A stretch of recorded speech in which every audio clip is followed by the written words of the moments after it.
Assalamualaikum warahmatullahi wabarakatuh. Kami dari perwakilan kelompok 1 ingin mempresentasikan materi kami.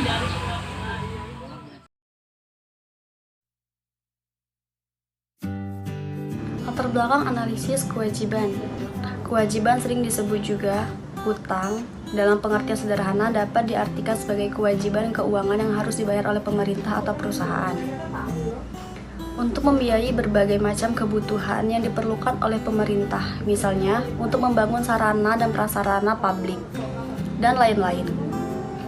Barang dan jasa diperoleh pemerintah merupakan transaksi yang dapat menimbulkan kewajiban untuk membayar kepada pemerintah pusat atau kepada pihak lain.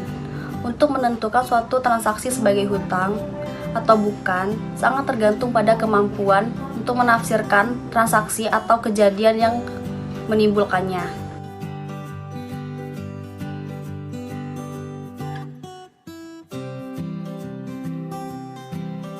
Pembahasan definisi kewajiban. Kewajiban adalah hutang yang timbul dari peristiwa masa lalu yang penyelesaiannya mengakibatkan aliran keluar sumber daya ekonomi pemerintah. Dalam konteks pemerintahan, kewajiban muncul antara lain karena penggunaan sumber pembiayaan yang berasal dari pinjaman. Pinjaman tersebut dapat berasal dari masyarakat, lembaga keuangan, pemerintah lain, atau lembaga internasional. Kewajiban pemerintah juga terjadi karena perikatan dengan pegawai yang bekerja pada pemerintah. Kewajiban pada masyarakat luas yaitu kewajiban tunjangan, kompensasi, ganti rugi, alokasi atau realokasi pendapatan ke entitas lainnya, atau kewajiban dengan pemberi jasa lain.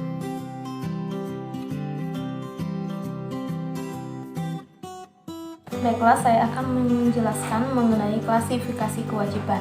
Kewajiban dibagi menjadi dua kelompok. Yang pertama yaitu kewajiban jangka pendek. Kewajiban jangka pendek merupakan kewajiban yang harus dibayar dalam waktu 12 bulan setelah tanggal pelaporan.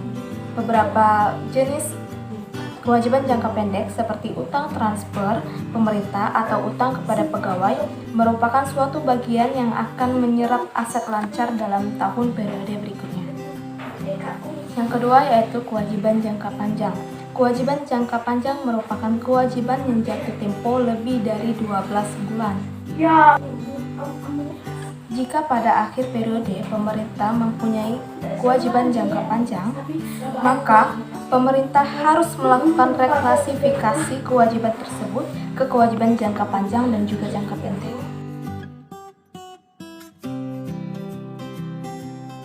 Kewajiban. Kewajiban diakui jika besar kemungkinan bahwa pengeluaran sumber daya ekonomi akan dilakukan untuk menyelesaikan kewajiban yang ada sampai saat pelaporan, dan perubahan atas kewajiban tersebut mempunyai nilai penyelesaian yang dapat diukur dengan andal. Keberadaan suatu peristiwa masa lalu, dalam hal ini meliputi transaksi, sangat penting dalam pengakuan kewajiban. Suatu peristiwa adalah terjadinya suatu konsekuensi keuangan terhadap suatu entitas. Suatu peristiwa mungkin dapat berupa suatu kejadian internal dalam suatu entitas seperti perubahan bahan baku menjadi suatu produk, ataupun dapat berupa kejadian eksternal yang melibatkan interaksi antara suatu entitas dengan lingkungannya, seperti transaksi dengan entitas lain, bencana alam, pencurian, kerusakan karena ketidaksengajaan.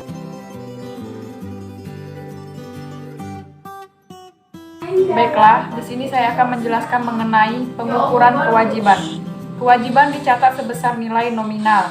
Kewajiban dalam mata uang asing dijabarkan dan dinyatakan dalam mata uang rupiah. Penjabaran mata uang asing menggunakan kurs tengah bank sentral pada tanggal neraca. Nilai nominal atas kewajiban mencerminkan nilai kewajiban pemerintah pada saat pertama kali transaksi berlangsung, seperti nilai yang tertera pada lembar surat uang pemerintah. Aliran ekonomi setelahnya, seperti transaksi pembayaran, perubahan penilaian dikarenakan perubahan kurs valuta asing, dan perubahan lainnya selain perubahan nilai pasar, diperhitungkan dengan menyesuaikan nilai tercatat kewajiban tersebut.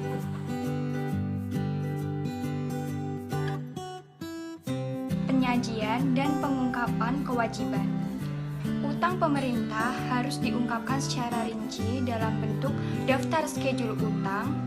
Untuk untuk memberikan informasi yang lebih baik kepada pemakainya. Untuk meningkatkan kegunaan analisis, informasi-informasi yang harus disajikan dalam catatan atas laporan keuangan yaitu yang pertama, jumlah saldo kewajiban jangka pendek dan jangka panjang yang diklasifikasikan berdasarkan pemberi pinjaman. Kemudian yang kedua, jumlah saldo kewajiban berupa utang pemerintah berdasarkan jenis sekuritas utang pemerintah dan jatuh temponya. Selanjutnya, yang ketiga, bunga pinjaman yang terutang pada periode berjalan dan tingkat bunga yang berlaku. Yang terakhir, konsekuensi dilakukannya penyelesaian kewajiban sebelum jatuh tempo.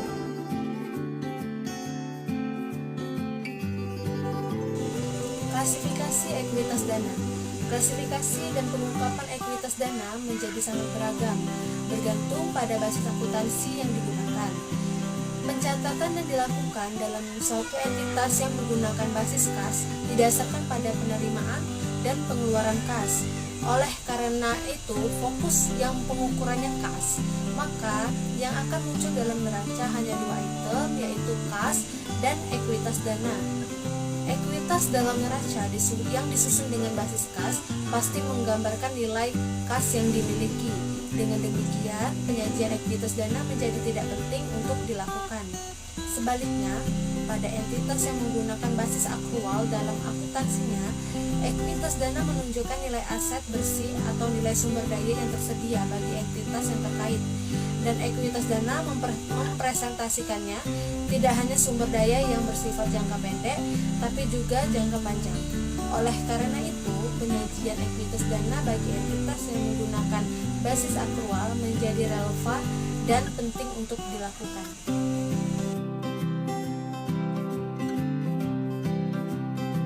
Dari materi yang telah dibacakan tadi, maka saya simpulkan bahwasannya kewajiban adalah utang yang timbul dari peristiwa masa lalu yang penyelesaiannya mengakibatkan aliran keluar sumber daya ekonomi pemerintah. Kewajiban dapat diklasifikasikan menjadi dua jenis, yaitu kewajiban jangka panjang dan kewajiban jangka pendek. Kewajiban dicatat sebesar nilai nominal. Kewajiban dalam mata uang asing dijabarkan dan dinyatakan dalam mata uang rupiah. Penjabaran mata uang asing menggunakan kurs tengah bank sentral pada tanggal neraca.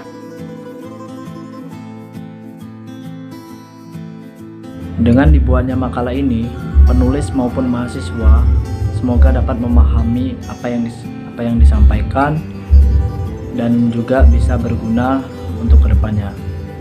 Penulis juga menyadari bahwa makalah ini belumlah sempurna, maka dari itu kami meminta saran kepada kalian agar kalian itu menyempurnakan kembali, memberikan kritik, saran yang sifatnya itu membangun. Tentunya dengan materi analisis kewajiban. Demikianlah presentasi dari kami. Apabila ada kesalahan kami mohon maaf dan kepada Allah kami mohon ampun. Ya, kami akhiri wabillahi taufiq wal hidayah. Assalamualaikum warahmatullahi wabarakatuh.